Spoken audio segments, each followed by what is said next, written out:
right, turn to the phone lines right now and have a guy who I'll just throw it out there. He's a friend.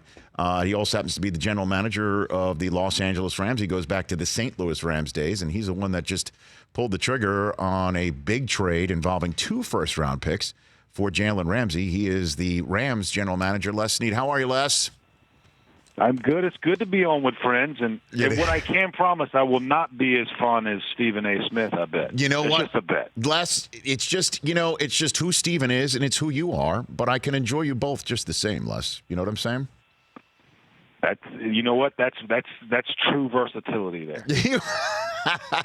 All right, let's get into this right away, Les. How long were you in on Jalen Ramsey? Was it from the first second where it appeared that there might be some sort of disharmony there in Jacksonville?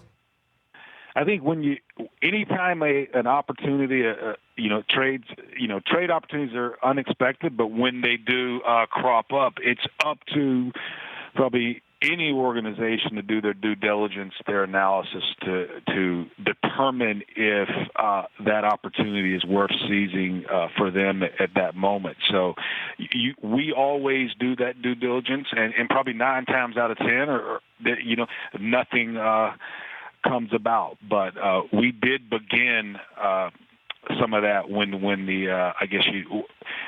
maybe there was a little bit of smoke that he may or would like to be traded.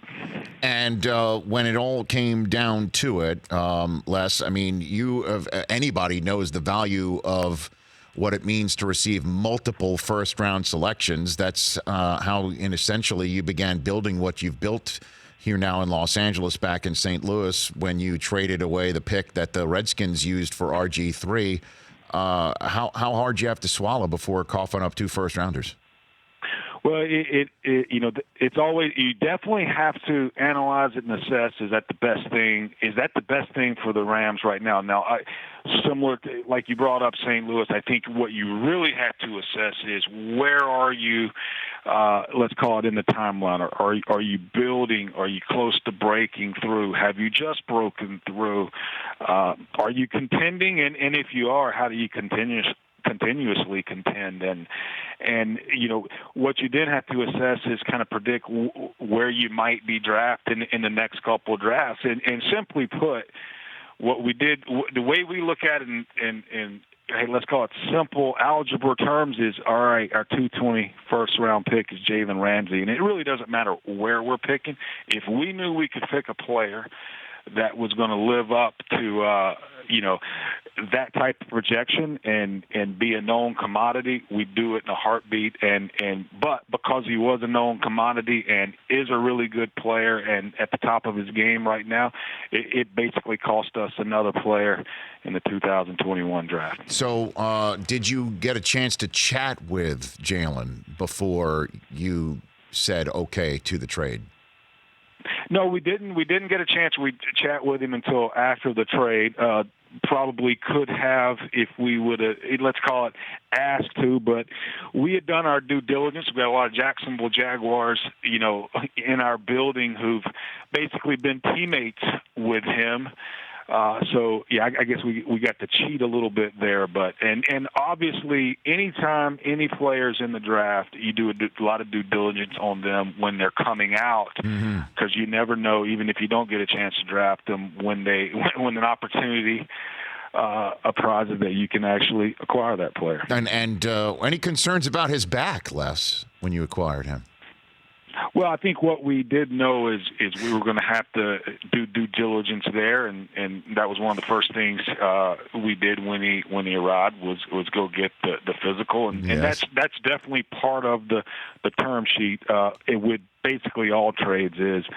The player has to arrive, get a physical past that club's physical to basically consummate the trade. And it's just interesting to all of us in the media, Les, that the back seems to be just fine when he arrived in Los Angeles. Well, if you want to get technical with it, right, he has had 3 to 4 weeks to heal. So a lot of injuries are 3 to 4 week type injuries. So, well, Los Angeles also has healing powers in itself, Les. You know that, having been here for a couple of years. Definitely. The weather and meditation and mindfulness and hot yoga and everything goes eating well. right, you can eat right. And so you haven't had any conversations at all. We all know he wants to get paid, and he wants to get paid a lot, and that has been apparently part of why he wanted exit visas out of Jacksonville. What is your current position on that subject, Les Snead? Well, one of the things we also did right before we completed the trade was get a chance to chat with his representatives, and we basically presented our paradigm, and he presented theirs, and we definitely agreed to continue moving forward with the trade. So Jalen was jacked, and we're jacked, and we're looking forward to building a relationship with him. And anytime you do a situation like this, you're definitely not doing it for the short term. You bring Jalen in with long term expectations. Well, but you obviously know the way the leverage game works. I mean, you just coughed up all this draft capital for him. You can't afford to let him walk. So do you have essentially maybe a parameter of what? I'll leave the details in, but we definitely didn't talk numbers on that. And we basically just, hey, this is kind of a timeline, our paradigm, and I think what we always do as an organization from a telescopic view, right? There's probably certain positions that you probably plan on, taking up let's call it a significant amount of cap space. One of those positions is corner, if you have the right corner. So as we look into the future, we're always thinking, right, whether it's players who can score touchdowns, players who can pass the football, players who can block the blind side, rush the passer, cover players who can score touchdowns. I think you always are playing in the future. You might have to or be prepared to budget for that particular player at that particular position if they're the right player. And certainly if that player can cover somebody, say, let me just pluck a name out of the air. Oh, let's say Julio Jones this very Sunday. What do you think? Do you think Ramsey's out there this weekend? That definitely helps. Now this is what's interesting. What we're dealing with is because he has not practiced for 3 to 4 weeks. He right. did do some things last week. He hasn't really gotten his body to I call it the fifth gear in a while. And then it takes 5 gears or getting that body to fifth gear to play in this league. So we have to assess him today on the practice field. We have to be mindful of the travel from one coast, the East Coast to the West Coast yesterday, traveling back to Atlanta, then getting on plane on Thursday, after Atlanta game and going to London. So these 2 weeks are going to be demanding on his body based on miles traveled, time zones changed, and what, as he was rehabbing in Jacksonville and not necessarily getting up to fifth gear. So we're gonna let the sports scientists get involved and give us a wise assessment but I can tell you what the coaches want to do. They want to line him up on Julio Jones and lock the sports scientists in a closet somewhere. Well, I was about to say, I didn't know you referred to Wade Phillips as a sports scientist, Les. I didn't know that's his new nickname. I had no idea. Well, Wade's versatile. You've seen his Twitter account. He's got a lot of different sides to him. Yes, so. He does. Son of bum. He certainly does. We would have never thought that Popovich was a sports scientist either. So I bet. I think Coach Popovich has proven that, wisdom prevails. I hear you. Before I let you go, Les, the body that everyone's been talking about, obviously, for quite some time involving the Rams has been Todd Gurley. What is his status as you and I are talking right now? Well, today's very important in our practice routine, and when I say that, it's the day where we do try to, and again, this is where sports scientists come in and improve football. We do try to get our players to fifth gear today for a certain amount of reps. And I think this will be a very good day to assess where Todd's quad is, and we're all hoping that he passes the test this afternoon, but that's still to be determined. Okay. And in terms of his knee, Les, I mean, It just seems for him, and I understand. I've had Coach McVay here, and I've had so many people here saying there's nothing with his knee. It's just the way of the circumstances of a game, and then sometimes we'll have a terrific game, like say against the Bucks a couple of weeks ago. Is there a lingering issue involving his knee that has concern for you, Les? No, we're I think the only thing is when you're a running back, you take a lot of pounding over the years. So I think that over the years, and he's traveled. I mean, I'd say since he's been drafted coming in this year, he's traveled more yards than any human being.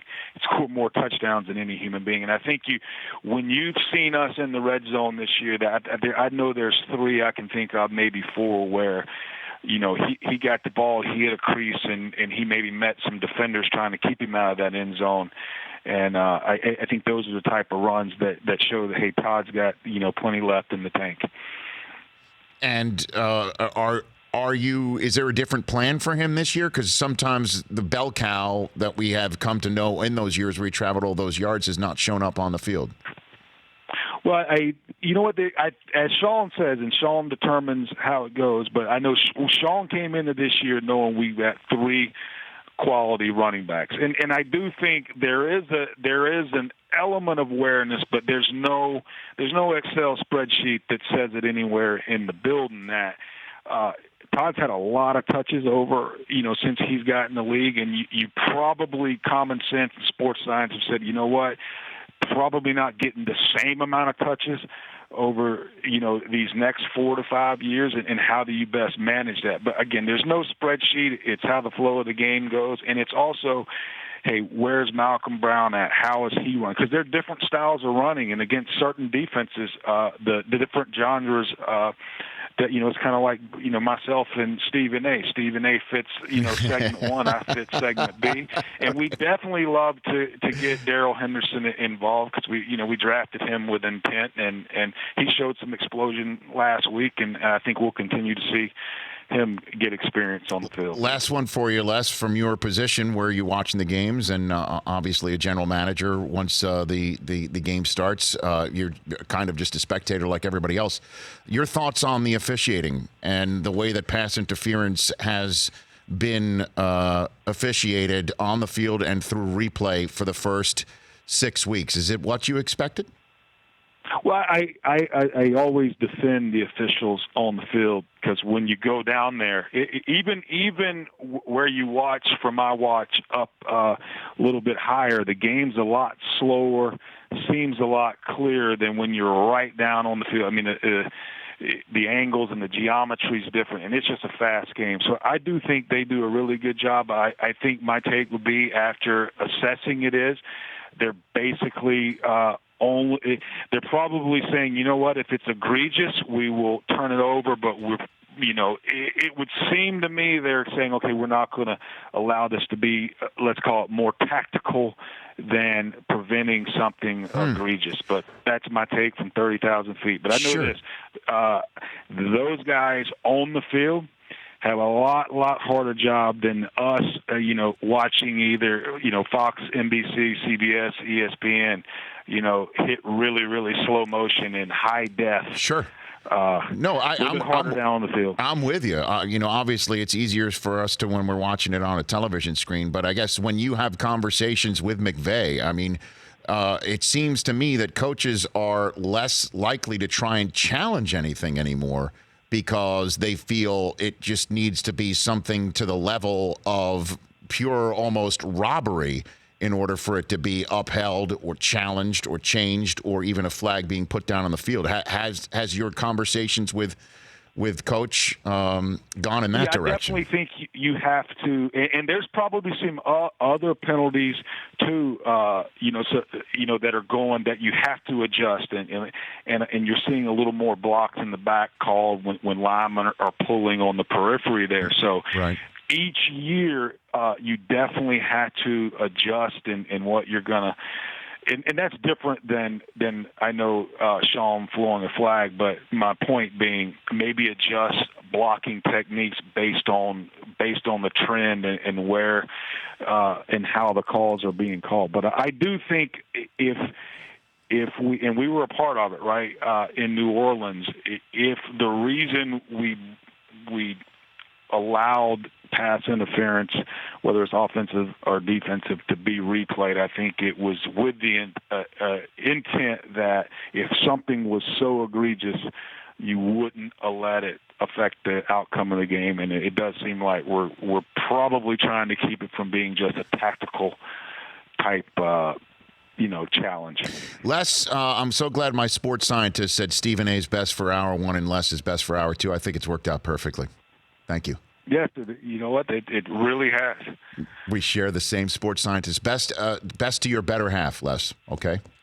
Definitely, she's definitely my better half. Take care of yourself. Just for the record. Yeah, we both married up. That's Les Snead, Rams general manager. For more of the Rich Eisen Show, tune to Audience Channel 239 on DirecTV for free on BR Live or download the Rich Eisen Show app.